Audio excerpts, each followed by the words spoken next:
जगत गुरु रामभद्राचार्य, जो अपने बयानों के लिए अक्सर चर्चा में बने रहते हैं, अब एक बार फिर मेरठ की धरती से उनका ऐसा बयान सामने आया है जिसके बाद विवाद खड़ा होता हुआ नजर आ रहा है। उन्होंने महिलाओं के अधिकारों, शिक्षा व्यवस्था और अन्य धर्मों की तुलना करते हुए कई टिप्पणियां यहां से की हैं। उत्तर प्रदेश के मेरठ के विक्टोरिया पार्क में चल रही राम कथा में जगत गुरु रामभद्राचार्य महाराज एक बार फिर अपने बयानों को लेकर सुर्खियों में आ गए।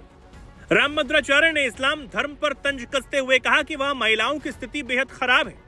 उन्होंने कहा, जितनी दुर्गति महिला की इस्लाम परंपरा में हुई वैसी कहीं और नहीं देखी जाती। एक महिला से 25-25 बच्चे पैदा करना और फिर वृद्ध होने पर 3 तलाक देकर छोड़ देना, ये हमारे यहाँ नहीं है। भारतीय संस्कृति में अत्यधिक संतानोत्पत्ति को उचित नहीं माना गया। बहुत बच्चे पैदा करना नरक की प्राप्ति कराता है। यदि संतान 3 भी हो, चाहे बेटे हों या बेटियां, उन्हें संस्कारी बनाना ही असली धर्म है।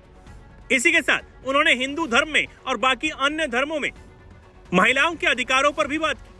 उन्होंने ये तक कहा, भारतीय संस्कृति में महिला को सर्वोच्च स्थान दिया गया है। जहां दुनिया के अन्य धर्मों में महिला को बेबी या बीबी कहते हैं, वहीं हिंदू धर्म में महिला को देवी कहा जाता है। आज आवश्यकता है कि बेटे महाराणा प्रताप और शिवाजी जैसे आदर्शों से प्रेरणा लें और बेटियों को रानी लक्ष्मीबाई के संस्कार मिले। अगर हर परिवार अपने बच्चों को संस्कारी बनाए तो समाज की तस्वीर अपने आप बदल सकती है। इसके अलावा स्वामी रामभद्राचार्य ने संसद में महिलाओं को मिले 33% आरक्षण का मुद्दा भी उठाया।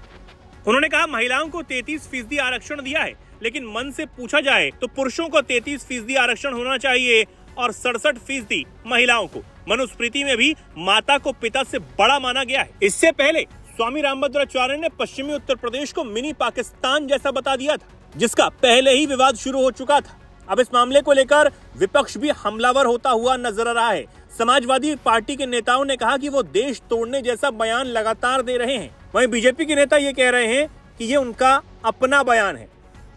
हालांकि सपा चीफ अखिलेश यादव कुछ भी बोलने से बचते हुए नजर आए। रामभद्राचार्य ने बच्चों की शिक्षा व्यवस्था पर भी अपने राय रखी। उन्होंने साफ तौर पर बच्चों के माता पिताओं से अपील की कि वो अपने बच्चों को कॉन्वेंट स्कूल में ना भेजें, बल्कि उन्हें सांस्कृतिक मूल्यों से जोड़ने वाले सरस्वती विद्यालय में ही पढ़ाएं, क्योंकि उन्हें संस्कारी बनाना सबसे जरूरी है, फिर चाहे वो बेटा हो या बेटी।